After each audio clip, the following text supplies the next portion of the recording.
sommes une organisation qui a pour mission de contribuer à la consolidation de la paix et à la transformation des conflits. Search for Common Ground, à la recherche d'une entente commune, est née à partir de l'idée selon laquelle le conflit n'est pas en soi une mauvaise chose, bien au contraire. Non seulement que le conflit est inhérent à la nature, à la vie humaine, en même temps, le conflit peut être une source de vivre ensemble. Et donc, c'est la façon dont on regarde le conflit qui peut soit aboutir à la violence, si on prend le conflit en termes de confrontation, cela aboutit à la violence, ou soit, si l'on regarde le conflit comme étant une opportunité de dialoguer, c'est-à-dire de se parler, de se comprendre, alors en ce moment-là, le conflit devient une source, une base pour le progrès. On a ouvert le programme Pays pour le Burkina en 2020. Et depuis 2020 jusqu'à aujourd'hui, ça nous fait 5 ans d'activité au Burkina. Et sur ces 5 ans, nous avons eu à travailler sur plusieurs initiatives. Il s'agit, entre autres, du travail que nous faisons avec nos partenaires comme les radios et surtout ce qui est journalisme sensible au conflit et les médias pour la paix. Il y a aussi le travail que nous avons fait avec les jeunes en matière donc d'inclusion des jeunes et des femmes dans les processus de paix. Et nous avons aussi travaillé pendant ces 5 années avec des structures étatiques telles que l'ONAPROJEC sur le renforcement des mécanismes endogènes de prévention et de gestion de conflits, et ce qui nous a amené justement à redynamiser donc certains démembrements donc de ces partenaires étatiques, mais aussi à assurer que la légitimité institutionnelle donc de ces partenaires a été renforcée au cours donc de ces 5 années de travail. Et je voudrais ajouter à cela que depuis janvier 2025, nous nous sommes dotés d'une stratégie pays qui a principalement 4 axes. Le premier axe concerne le renforcement de l'inclusion sociale et de la cohésion communautaire.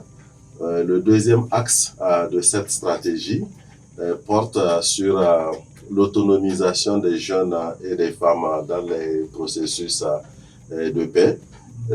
En troisième lieu, cette stratégie pays vise aussi à renforcer donc les mécanismes endogènes de gestion et de prévention donc des conflits.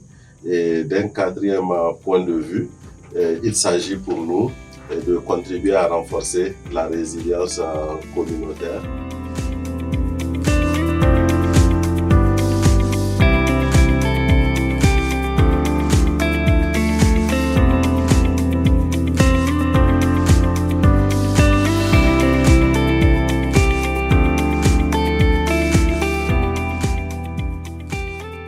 Ici au Burkina Faso, au Mali, au Niger, on a recruté des jeunes, comme le directeur le disait, de tous bords.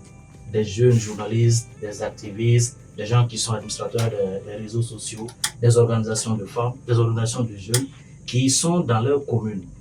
Il y a 7 communes d'intervention de l'Afrique-Kibarou et dans chaque commune, on a jugé bon de travailler avec des jeunes, des acteurs qui sont dans la commune, qui sont déjà soit sur les réseaux sociaux, qui peuvent être des acteurs d'amplification de paix, ou bien des personnes qui ambitionnent, qui ont le désir effectivement de s'engager pour vraiment une promotion de l'éducation numérique. Donc on a sélectionné 22.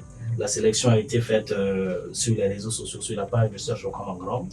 Donc sur la base effectivement des critères qui ont été définis par notre département suivi évaluation, on a retenu 22 acteurs. Donc, dans ces 22 acteurs, de façon pour être plus inclusif, on a tenu compte aussi des organisations de femmes.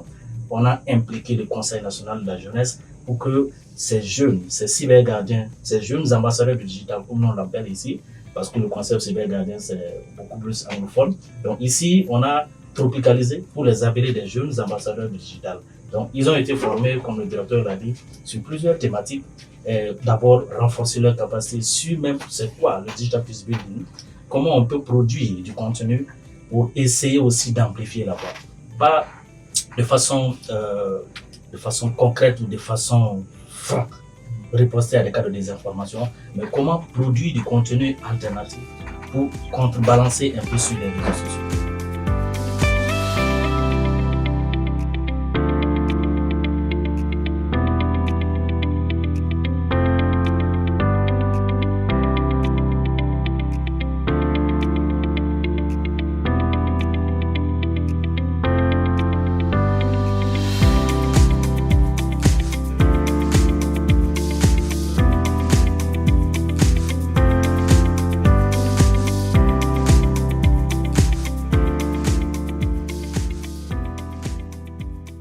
La spécificité du projet, c'est que nous avons mené un atelier à Ouagadougou qui nous a permis de mettre un doigt sur les réalités de chaque communauté et en fonction de ça, chaque représentant des cybergardiens a pu réfléchir sur un problème de sa localité. Nous, à notre niveau, nous avons orienté notre pensée vers les PDI.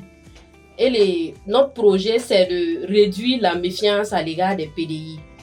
Et comment œuvrer pour une inclusion des PDI à Bobo-Dioulasso, puisqu'on avait constaté qu'il y a une certaine méfiance à l'égard de ces PDI-là entre eux et la population haute.